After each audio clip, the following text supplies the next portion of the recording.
Gadis ini pertama kalinya tidak mengenakan pakaian dalam, dan bekerja sebagai pengemudi. Tanpa sengaja melihat dua orang melakukan hal-hal intim melalui kaca spion. Bukankah ini menggertakkan seorang jomblo seperti dia? Melihat dua orang akan mulai bertindak lebih dalam. Gadis itu tak bisa tahan lagi. Langsung menghentikan mobilnya. Ada apa? Ada kecelakaan kan? Tahan aja 2 menit lagi. 2 menit lagi kalian akan berada di hotel. Hei, apa-apaan kamu? Apa yang kau lakukan jika aku tidak ingin tahan? Hei, lihat tak bisa berkomunikasi dengan tipe orang seperti ini. Nana mengambil tasnya dan pergi. Saat ini Yoon Seong juga melompat keluar dari mobil. Menyuruhnya untuk terus mengemudi. Tapi dia menolak. Dan suruhnya membayar setengah biaya mengemudi. Menghadapi permintaan konyol ini, Yoon Seong dengan tegas menolak. Tapi Nana tidak peduli padanya. Langsung mengambil dompetnya. Kemudian mengambil uang 10.000 won miliknya. Sebelum pergi, Nana masih menekan amarahnya. Jadi dia berbalik dan berjalan ke depan mobil untuk melampiaskannya.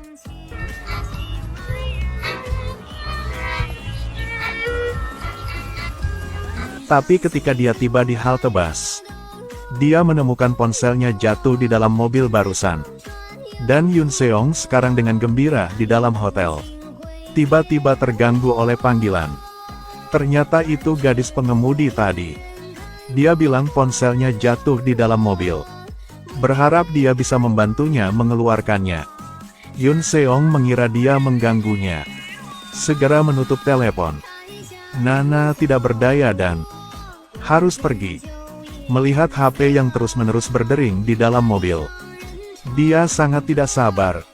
Lalu menendang ke dalam mobil Yoon Seong. Saat ini, sirene mobil telah menarik perhatian Yoon Seong. Ada apa? Apa yang kau lakukan? Jadi dia kenakan pakaian mandi dan keluar. Tapi Nana sudah pergi. Ketika saya melihat HP-nya, itu adalah panggilan dari rumah sakit. Ada sesuatu di pikiran Yoon Seong. Ternyata ayahnya sakit dan dirawat di rumah sakit, yang membutuhkan biaya operasi yang besar. Dengan enggan dia harus keluar untuk bekerja sebagai sopir. Dia memohon dokter melakukan operasi untuk ayahnya. Tapi dokter juga tidak berdaya. Saat ini, kabar baik terdengar dari belakang. Biaya operasi sudah dibayar, cepatlah lakukannya. Hakmu di sini. Nana rasa sangat terkejut. Jadi dia buru-buru mengejarnya. Bertanya pada Yoon Seong mengapa dia membantunya. Tapi Yoon Seong berkata itu bukan membantu. Hanya saja dia tidak ingin mendengar bahwa seseorang meninggal karenanya. Tapi Nana masih sangat berterima kasih padanya. Dan berharap Yoon Seong akan memberitahu nomor akunnya. Ketika dapatkan uang, dia pasti akan membayarnya. Nggak perlu. Bagiku uang itu hanya uang saku. Anggapnya saja sebagai sumbangan untuk orang yang dibutuhkan. Meskipun Yoon Seong mengatakan dia tidak perlu dibayar.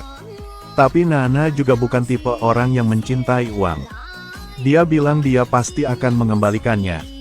Keesokan paginya, Nana lagi menerima kabar baik. Perusahaan Chonghua Dae memanggilnya. Pengumuman bahwa dia telah direkrut sebagai pengawal perusahaan.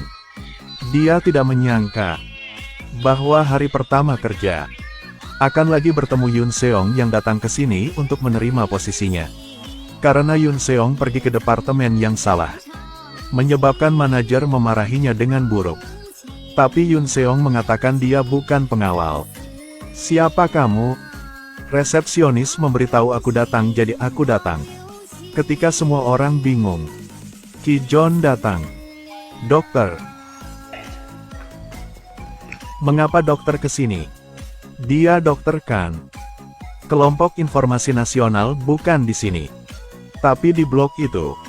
Apakah itu dokter dari MIT? MIT.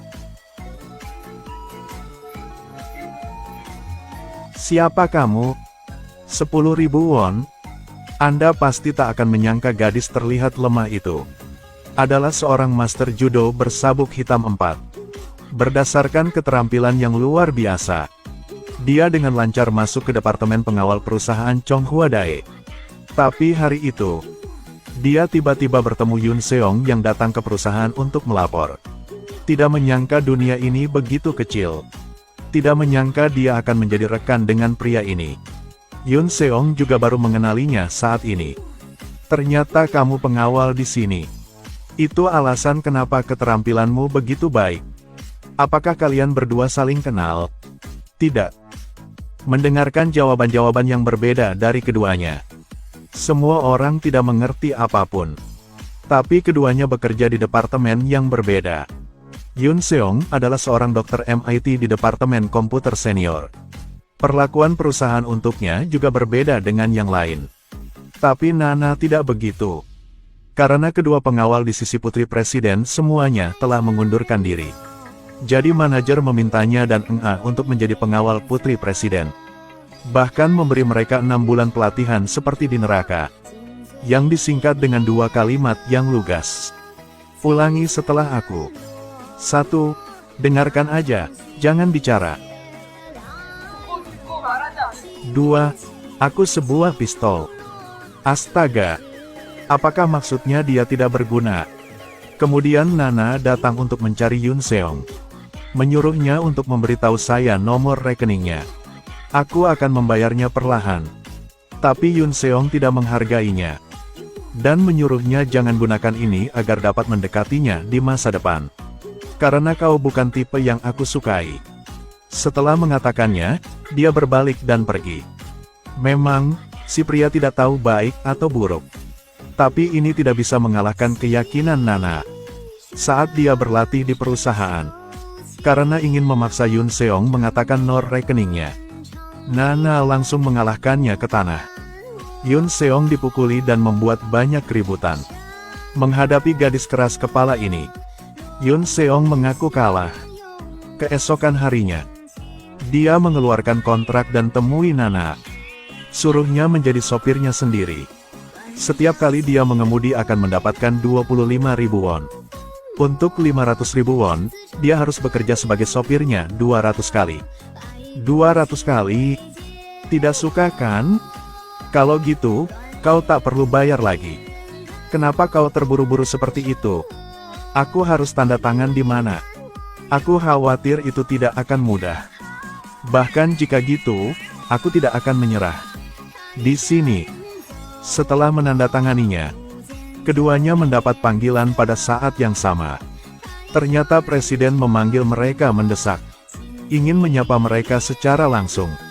Saat ini putri presiden yang ada di sisinya melihat ketampanan Yoon Seong. Jadi dia memamerkan kakinya yang panjang. Dan tidak lupa memberikannya isyarat. Tanpa diduga Yoon Seong tolak trik ini. Tapi Dahye tetap tidak menyerah. Tiba-tiba memintanya mengajarinya bahasa Inggris agar mendekatinya. Tapi Yoon Seong tidak peduli padanya. Mengapa ada pria seperti itu? Setelah masuk ke dalam mobil, Yoon Seong memberitahu ayah angkatnya tentang Men Seok. Ternyata tujuan Yoon Seong kerja di perusahaan ini adalah untuk menyelidiki bukti penggelapan Men Seok. Jin Pyo bilang menanganinya secara langsung. Tapi Yoon Seong hanya berniat menggunakan hukum untuk menghancurkan mereka.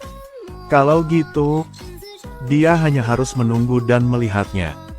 Yoon Seong sendirian di malam hari, menyelinap ke rumah Men Seok mencari bukti. Pertama dia memasang pemutus sirkuit ke kotak listrik. Kemudian mengambil waktu dia dan pemeriksa berbicara. Diam-diam mengambil notebook penggelapannya. Tapi pada saat ini, HP tiba-tiba berdering. Yang dengan cepat menarik perhatian Men Seok. Untungnya, Yoon Seong sudah siap sebelumnya. Dia menekan tombol untuk memutus aliran listrik. Rumah tiba-tiba menjadi gelap gulita. Kemudian dia melompat keluar. Sesampainya di rumah, saat dia memeriksa buku catatannya, tiba-tiba melihat nama Dosik yang menarik perhatiannya. Jadi Yoon Seong ketemui kekasih Men Seok. Tapi gadis itu mengatakan dia dan Men Seok sudah putus. Jika gadis ini sudah tak berguna lagi, Yoon Seong harus memikirkan cara untuk mengusirnya. Ketika dia hendak pergi, tanpa diduga dia bertemu dengan Nana. Menghadapi ketempelan gadis itu, Yoon Seong langsung mencium Nana di tempat. Pertama kalinya gadis itu tidak mengenakan pakaian dalam kebar. Tanpa diduga dipaksa mencium seorang pria. Nana terkejut saat itu. Yoon Seong menyadari, mungkin dia bertindak tanpa berpikir. Jadi dia mengeluarkan cek 1 juta won dari dompetnya. Taruhnya di bahu Nana. Kemudian berbalik dan pergi. Tapi bagaimana mungkin Nana biarkan dia pergi dengan mudah? Dia melangkah maju dan meraih tangannya. Kemudian berbalik dan melempar Yoon Seong ke bawah. Apakah itu menyakitkan? Aku pikir dengan wajah setebal dindingmu, kau tak akan sakit. Anggapnya saja sebagai biaya perawatan ya. Tentu saja, wanita bukan tipe mudah untuk disentuh. Tapi saat ini, Nana menerima panggilan telepon. Rekan memberitahunya bahwa tidak lihat Dahye dimanapun. Ternyata Nana muncul di sini adalah untuk melindungi putri Presiden Dahye. Dan Dahye manfaatkan saat Nana pergi ke toilet. Dia diam-diam pergi. Setelah dia mendengar berita itu, segera berlari keluar untuk mencarinya. Tapi baru saja sampai di pintu, dia lagi bertemu dengan Pil Jae. Tapi dia tidak punya waktu untuk berbicara dengannya. Dia hanya ingin menemukan Dahye secepat mungkin. Tapi dia tidak menyangka, Pil Jae mengetahui lokasi Dahye saat ini. Jadi dia mencari sesuai petunjuk yang diberikan Pil Jae. Dan Dahye hendak kabur dengan sahabatnya sekarang. Tanpa diduga tertangkap oleh Nana. Meski dia sudah berhasil mencarinya, tapi tetap dimarahi. Aku memperingatkan kalian berdua. Kalau ada lain kali, maka berhentilah dari pekerjaan ini. Tapi saat ini, Nana tiba-tiba menerima pesan dari Yoon Seong. Ternyata Yoon Seong haus. Jadi dia ingin memintanya membelikannya secangkir kopi. Tetapi Nana tidak ingin melakukan tugas kecil untuknya. Jadi dia memberinya sebuah buku. Katanya setiap kali dia menjalankan tugas kecil, menulis 1 baris. Sampai cukup 200 baris. Terakhir kali dia berutangnya 5 juta won, itu akan dihitung 2 kali. Tapi Yoon Seong tanya kembali. Jika kamu kekurangan uang seperti itu, mengapa tidak menerima cek tadi malam? Kata Nana, uang tidak bisa menyelesaikan segala hal. Apakah kau ingin anggap ciuman kemarin sebagai transaksi? Apa yang salah? Kenapa kau anggapnya sebagai ciuman pertama? Kau... Bukankah itu benar kan? Waduh, benar kan? Bertemu hal yang seburuk itu buat dia marah dan berbalik pergi. Saat perusahaan mengadakan sesi pelatihan, Nana berniat mengambil kesempatan ini untuk memberinya pelajaran. Tanpa diduga itu buat kakinya terluka. Tak cara yang lain. Jadi Yoon Seong harus mengantar Nana pulang. Bahkan tak menunggu kesetujuannya, dia sudah mengangkatnya. Adegan berikutnya tidak perlu aku mengatakan kan? Bisakah kalian menebak apa yang akan terjadi selanjutnya? Pria bodoh yang tampan itu bukan yang biasa-biasa saja. Untuk membalaskan dendam ayahnya. Sejak kecil, dia telah melatih keberaniannya. Hari itu dia berjalan di perusahaan. Dia melihat bukti kejahatan pembunuhan ayahnya sedang dihancurkan. Bagaimana dia bisa mendapatkan dokumen di depan musuh? Yoon Seong mendorong tong sampah ke toilet, lalu membakar kertas di dalamnya. Dengan sangat cepat asap keluar melalui kipas angin. Setelah itu Yoon Seong membunyikan alarm. Para staf mendengar alarm, segera kabur berbondong-bondong, memanfaatkan situasi kekacauan. Yoon Seong melintasi pagar, berlari di pegangan lantai 20. Tujuan melakukannya adalah untuk menghindari kamera. Setelah mencapai tujuan, dia menggunakan ponselnya untuk mengambil gambar bukti kriminal Menseok. Sebelum pergi, dia bawa juga dokumen yang hancur di tempat sampah. Kemudian dia kembali, mencari Nana seolah-olah tidak terjadi apa-apa. Tapi tanpa diduga, dia dikeluh olehnya. Kau bahkan tak mencariku. Hanya melarikan diri sendirian. Kau memang si berdarah dingin. Yun Seong harus membuat alasan untuk lolos kali ini. Setelah pulang, dia mengambil dokumen yang hancur dan menyatukannya kembali. Tapi tidak mendeteksi apapun yang mencurigakan. Tapi saat ini, tiba-tiba temukan penemuan baru dari rekaman panggilan Men Seok. Mengetahui berita yaitu Do-sik membantu Men Seok memindahkan data. Jadi dia muncul, dan dengan lembut merampok kantong data itu. Para si bawahan bergegas untuk menghentikannya. Tapi mereka meremehkan kekuatan Yun Seong. Dengan satu pukulan, dia mengalahkan 2 orang. Kecepatannya sangat cepat sehingga adegan melambat. Lalu menendang satu lagi ke bawah. Dengan cepat, dia mengalahkan mereka semua. Sebelum pergi, dia bahkan menoleh dan melotot mereka sekali. Do-sik ketakutan sehingga membeku. Sangat cepat bukti kriminal Men Seok dibawa ke depan Pijae. Sekarang ada bukti ini. Dia bisa membawanya ke pengadilan. Tapi dia tidak menyangka, orang yang berkekuasaan di Korea bisa menutupi langit dengan satu tangan mereka. Anggota parlemen Men Seok tidak takut saat berdiri di pengadilan. Tapi dia berbicara dengan percaya diri. Membodohi semua orang dengan kata-katanya. Sehingga Yun Seong memalukan untuknya. Di bagian pemungutan suara, semua orang memilihnya. Jadi dia menang. Selanjutnya Yun Seong akan lakukan apa? Pak berusia 35 tahun ini disukai oleh seorang gadis berusia 16 tahun. Apalagi, dia adalah putri presiden. Tapi Yun Seong tidak peduli. Saat ini, Dahye tidak sembunyi lagi. Katanya jika dia mendengarkannya, dia dapat tak bekerja selama 20 tahun. Tapi saat ini, Ki Jon datang yang menyelanya. Dan bertanya pada Dahye bisakah dia memberikannya kesempatan ini. Tapi di mata Dahye hanya Yun Seong. Tapi Yun Seong bilang dia tidak ingin jatuh cinta dengan anak-anak. Nana tidak ingin dia memperlakukannya Dahye seperti itu. Jadi ingin berbicara dengannya. Tapi Yun Seong mengatakan dia punya janji nanti. Tak punya waktu mendengarkan keluhannya. Nana mendengar bahwa dia punya janji. Pikir dia janji bertemu dengan Dahye. Tidak menyangka, Yun Seong pergi ke bandara untuk menjemput teman baiknya Men Deok. Tujuan kali ini Men Deok ke sini adalah untuk membantu Yun Seong menangani Men Seok. Keesokan harinya, pada pertemuan Men Seok, Yun Seong menyuruh Men Deok untuk menyamar sebagai seorang staf kebersihan. Dan dia akan berpura-pura seperti tertangkap olehnya.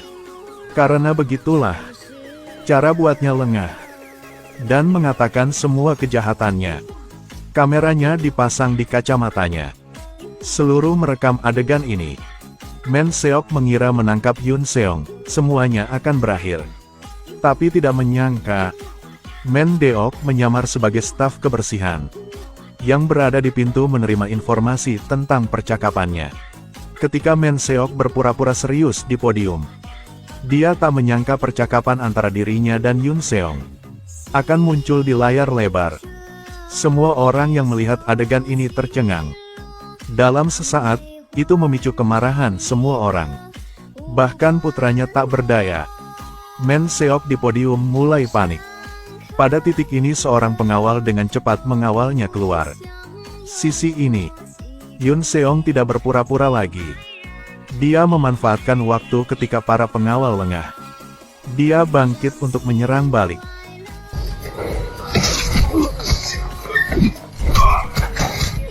Sekarang dia menyadari Men Seok hendak naik kapal untuk melarikan diri. Jadi dia menggunakan ranselnya, meluncur ke bawah. Melihat mereka akan memulai kapal, Yun Seong menggunakan seluruh kekuatannya untuk terbang ke sana. Ketika kapal mulai bekerja, dia akhirnya berhasil melompat ke atasnya. Pada saat ini, para pengawal ingin menangani Yun Seong. Yun Seong segera melangkah maju dan meremas lehernya. Jadi keduanya mulai bergulat di atas kapal. Pengawal ingin menyerang dari belakang. Tanpa diduga, Yun Seong memukulnya dan melemparkannya ke laut. Dan Men Seok takut setengah mati. Yun Seong menarik diri pistol dan membidiknya. Tembakan jarum menyebabkan dia pingsan. Kemudian dia mengemudikan truk ke pintu depan kantor polisi. Jatuhkan kotak kardus besar. Segera petugas patroli mendengar suara itu dan datang. Kemudian sekelompok wartawan berbondong-bondong datang. Sampai kotak dibuka. Ditemukan di dalamnya Men Seok sedang dalam pelarian. Akhirnya dia dihukum dengan benar. Untuk apa yang dia lakukan? Ini disebut bersikap baik akan bertemu keberuntungan. Buat hal jahat akan dibalas dengan jahat.